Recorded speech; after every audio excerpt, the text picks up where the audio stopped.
Hello, we're back, and this is video 3. I've already connected.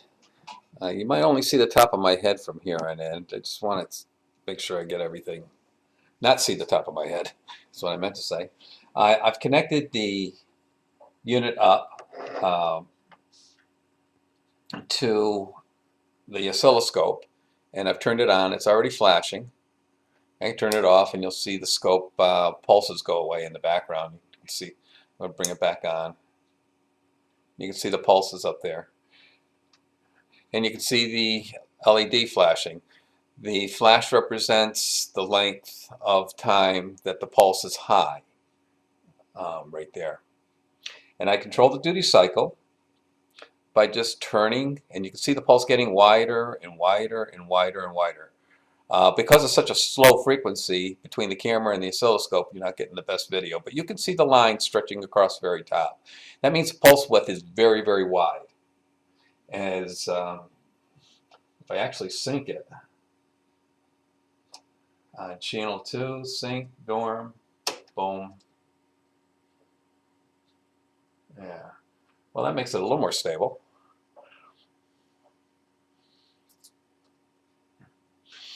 All right, so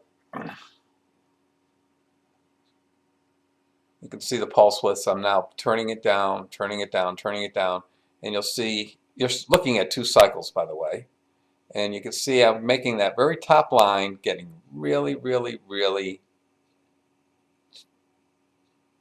tiny. And you can barely see the flicker. Oh yeah, I can see it pretty good. But it is a dim flicker on the LED inside the Schumann resonant box or the heat blanket box. All right, let's do one other thing. We won't need the scope. We'll disconnect the scope. And let's show you the duty cycle. Let's disconnect the scope probe.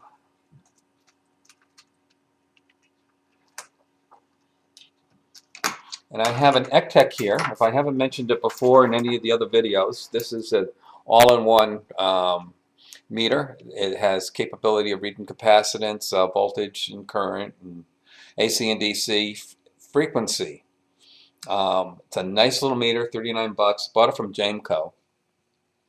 And we're going to connect this up, red to red and black to black. And I'll turn it on to frequency, and there we go. And you can see that the unit's oscillating at 7.84 hertz. Close enough for government work, but I'm going to demonstrate changing it to 7.83. I'm going to hopefully rest it here, and you can see the display. Yeah, you can barely see the display, but you can see the display. And I'm going to change the frequency. Can you still see this display? Yeah, I can see the 4. And I'm going to have to, I'll rearrange. Let's see if we can get that to stay any better. Can you see it better? Yeah, I can see the 4. I'm going into the little hole I put on the side that acts as a little pop, and I've already turned it to 2. Going back, I'm looking at the screen so I can 3. Oops. There, well, I got a flash between 2 and 3. It's you're talking about 1/100th of a hertz, and there you go. So you got a little demonstration of changing the frequency to 7.83, which is my target frequency. Schumann resonance is not exactly 7.83, and it could change during the course of the day. It's the overall noise caused by lightning, cosmic rays, everything. It's Mother Earth's natural resonant frequency from a lot of different influences. It's the very frequency that you and I and all our predecessors, the animal, plant, all life forms, were wrapped in as we evolved. Okay, so that's my story there, and I'm sticking to it. Now I'm going to connect the box to the pulsar. I've given a demonstration of the pulsar before.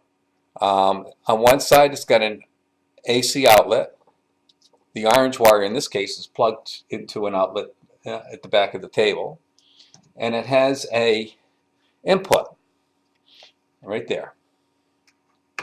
And the input will take a variety of inputs from a monoplug to wire plug, and I made a cable up just for that to interface between the box and the pulsar.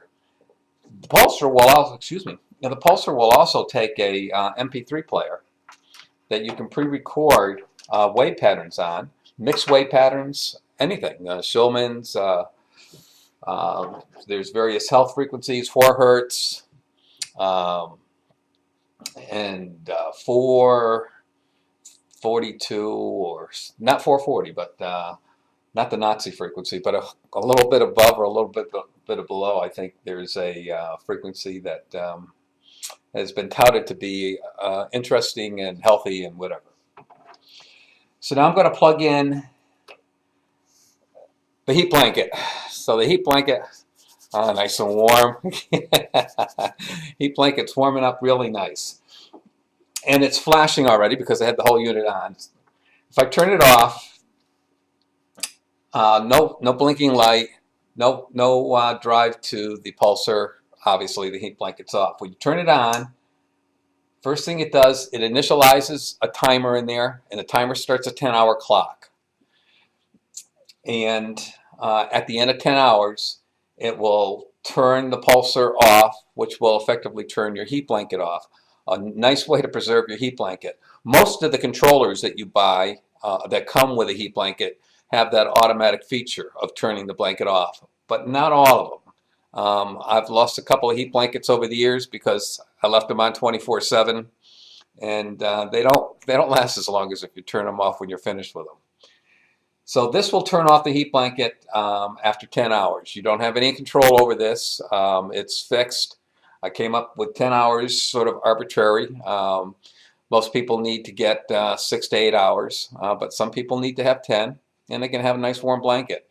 And if you wake up after 10 hours and you're still asleep and it gets a little chilly under there, turn the switch off, turn it back on, and you will start another 10-hour cycle. So I didn't do the duty cycle. I just stepped right over showing you the duty cycle. I meant to, and I just stepped over it. You're getting a visual. I was going to show you the duty cycle in the meter. The meter has a duty cycle function too. Well, we don't need to do that. You can see the duty cycle is represented by the pulsing light. So, and if I turn it all the way up, it's continuous on now. So it would be what the max controller would have delivered if you had the controller connected to your electric blanket and you had it turned all the way up. So again, this is the completion of another project, and I hope you enjoyed the 3 videos, and the website gave you enough information. There's a complete schematic for those do-it-yourselfers. The circuits are starting to get a little bit more complicated now, so at one point I suspect that I'll be getting a call or an email asking for some advice or pricing or whatever.